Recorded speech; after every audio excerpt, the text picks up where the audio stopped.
et tamit seen xaalis bi suñu paree pour delloo leen ko ñoom pare nañ pour joxaat oto yi. sëñ bi liñ si defoon. déglu ma ci entretien. déglu ma ñun on est des journalistes d'investigation. ñun dañuy dem di gëstu di am. sëñ bi il y a aucun ministre qui est en fonction qui dépense dans une voiture de fonction par ses propres moyens. Aucun ministre amul musul am sëñ bi yow dañoo bañ ba ñu ne la ministre day am bon d'essence. téléphone dañ koy fay état moo koy fay fu muy dëkk sax bu bëggee état moo koy fay auto état moo koy fay léegi ban ministre mooy jël 4 millions di def ay vidange loo xamante seen auto bi sax bu amee problème benn boulon sax bu yàqee sax dañuy def constat def ñoom ci boppam dañuy andi benn mécanicien mu defal leen benn devis ñu surfacturé des fois voilà foofu la ñuy defee seen surfacturation boobu ba pare déposer ko état moo koy fay. C'est l'État qui prend en charge de toutes les voitures de l'administration. Attendez, il ne faut pas me dire que ministre Néné, ou la député Néné, ou la directeur général Néné, nous avons 4 millions de vidanges. Ban ministre, ou la ban directeur, moi, j'ai des vidanges sur une voiture de service public. Il faut arrêter. Même dans les entreprises privées, ça, les voitures de fonction sont gérées par l'entreprise. Ok. Voilà, Amoul. Dans les entreprises privées, là, les voitures de fonction de l'administration sont gérées par cette entreprise-là et non pas par les agents. Comment un ministre, c'est une fallo, ministre boit le ndaysan parce que mom xamul parce que mom dafa japp ni mën na nax askan. Mais lolu lepp ci contrat bi la liñ signé ak Macky Sall. Que ni su leen joxe l'Assemblée nationale du Sénégal parrainage yéen koy jël en charge exactement. L'Assemblée c'est faux. C'est faux. C'est faux. C'est clair. C'est archi faux. L'État du Sénégal ne donne pas des voitures au ministre. C'est faux. Ça n'existe pas. L'État du Sénégal, si vous avez une voiture de fonction à un agent de service public, autobi bouya ko ça administration bi mo koy défar facture bi dañ koy jël yobbu ko administration déposer ko xana ñun du ñun ngay waxal on sait comment ça fonctionne dans l'administration sénégalaise. Nous savons même les députés, l'hémicycle, l'Assemblée nationale qui est un pouvoir à part, les voitures de l'Assemblée nationale sont gérées par l'État du Sénégal. Il y a un budget.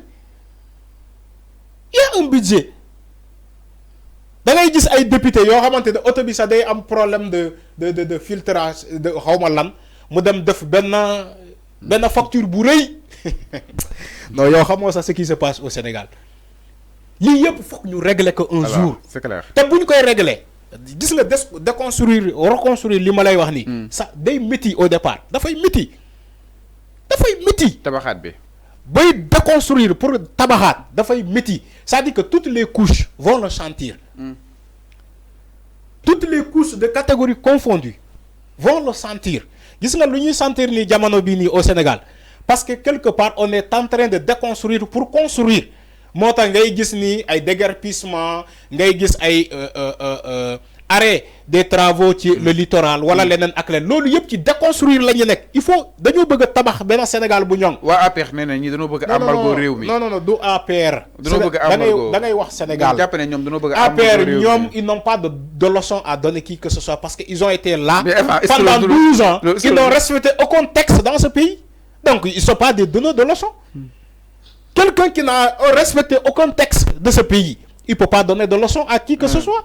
Mais avant embargo bi avancé. Il y a pas un embargo.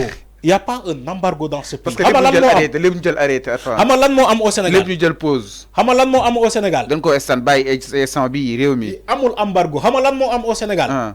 Il faut déconstruction moo am au Sénégal pour construire gis nga déconstruction boobu moo tax muy métti moo tax ñu arrêté lu ne pour def ay audit gis nga mënoo ñëw nga ne fii laa fekk Sénégal dam ko bëgg a développer sans des audits xam kan moo géré woon lii diw yow bi ngay gérer lan nga defoon lan ak nak ne loolu boo ko defalee mënoo diriger ce pays je regrette mënoo ko diriger. L'état des lieux. boo def loolu mënoo diriger ce pays. sëñ Fallou xam naa bu baax li ma lay wax Sénégal pays boo xamante dafa naqaree diriger. Alors c'est clair pour nga diriger ko da nga koy déconstruire. alors déconstruction bi faut ci phase boobu la ñu nekk. phase de déconstruction la ñu nekk. moo tax muy métti ci nit ñi. ñu naan non dakkal nañu lii dakkal nañu lee jël nañu décision ba même au niveau de la presse yow yaa ngi nii di ma yëgal ni que les contrats de publicité de la presse du dakkal nañu ko. déconstruction la ñu nekk. alors c'est clair Alpha il faut déconstruire. et maintenant quand on va construire nañu ñaan yàlla quand on va construire ce pays. construction bi yalla ñu réussir ko man fofu la leen di xaaré exactement donc l'ancien directeur de publication bu journal li nga xamné que modi Dakar Matin nak di ki nga xamné que modi Baye Alé Niang mujjee na daal di bloqué accord entreprise bi nga xamni tam mom la son prédécesseur ki nga xamné que modi Racine Talla doon amal yenn say syndicat di leen jox ay koppar lu nu mel nag Pape Alé Niang dakkal na ko fa en tout cas mu nekk une décision bi nga xam ni itam da ko daal di jël sur instruction exactement waaye itam en temps ñu daal di xam la position bu président Bassirou Diomaye Diakhar Faye sur le décret signé par son prédécesseur ki nga xam ne que moo di Macky Sall nag moo jëloon benn décret daal di jox li nga xam ne que moo di ay millions ñi nga xam ni itam ñoo fa daal di nekk di ko daal di séddoo 5 jours avant la fin de son mandat maanaam avant 5 jours avant muy dem la jël boobu di li nga xam ne que moo di décret yokku salaire yi exactement mais n'était pas encore effectif faute d'arrêt ou de loi de finances rectificative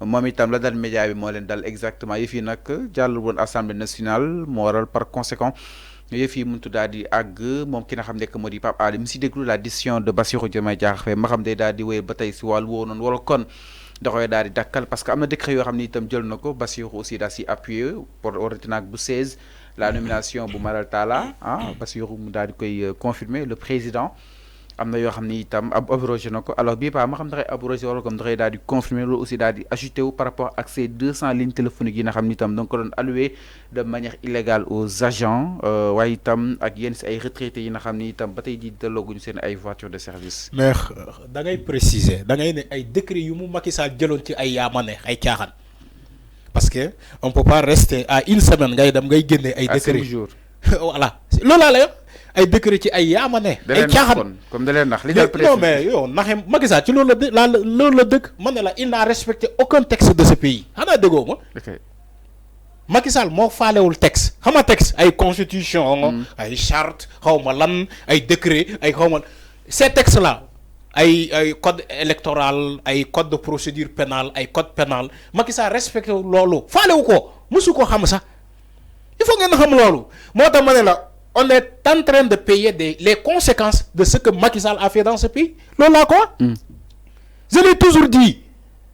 Manela, ce président sortant là, Macky Sall, va laisser un précédent dangereux dans ce pays. Fait que Macky Sall était en fonction. Ben ñi di man non amna ñoo xamante dañ ma fiché wona dañu né waji ni arfan bi ni dañ koy japp comme ñom Pape Moussa Sow comme xawma comment il s'appelle là de Walfadjri Pape Ndiaye parce que on me catégorise si que qui ne Alpha ni dañ koy japp dañ koy parce que lu muy waxal Macky Sall je suis resté dans mes principes tu sais pourquoi c'est-à-dire que ñun taskat xibaar yi le quatrième pouvoir comme on le dit ñun ñoo wara xamal la population ce qui se passe réellement dans ce pays malheureusement une presse a été achetée ci jamono Macky Sall une bonne partie de la presse a été achetée ci jamono Macky Sall pour ne pas dire la vérité, révéler la vérité. Ñu melni ay patch ñom ñoo doon wax deug ci jamono Macky Sall. Maintenant ce président là va laisser un précédent dangereux. Malheureusement les conséquences de Macky Sall que nous vivons actuellement. Wa Benno Bokk Yaakaar ont voulu créer crise institutionnelle. Gis nga luy xew actuellement à l'Assemblée nationale mom lañuy entamé won jamono bu ñuy bëgg dakal élection yi est-ce que yéen a ngi fàttaliku c'est cette même assemblée c'est même pratique lañuy def ci pour une question de DPG de déclaration de politique générale yow yéen vous créez un blocus au niveau de l'Assemblée nationale c'est comme si dañ leen né déclaration de politique générale lu lo xamantene lu ki la comment dire farata la lu mënul ñak la lu urgent la Est-ce que c'est urgent? Mais enfin, c'est urgent. C'est pas urgent. C'est urgent parce le que pays peut fonctionner le PM va devoir décliner exactement s'il vous plaît. Ses grandes orientations. Mais le PM va devoir décliner ses grandes orientations quand même. Enfin. Sans quoi, quand Ablaye a gagné les élections, l'alternance en 2000, quand Ablaye a gagné les élections en 2000, mais il a fallu 14 mois pour sa déclaration de politique générale. Mais est-ce que durant ces 14 mois-là, le gouvernement ne fonctionnait pas, l'État ne fonctionnait pas? Il faut arrêter. Quand Macky Sall a remporté les élections en 2012, il a fait 5 mois.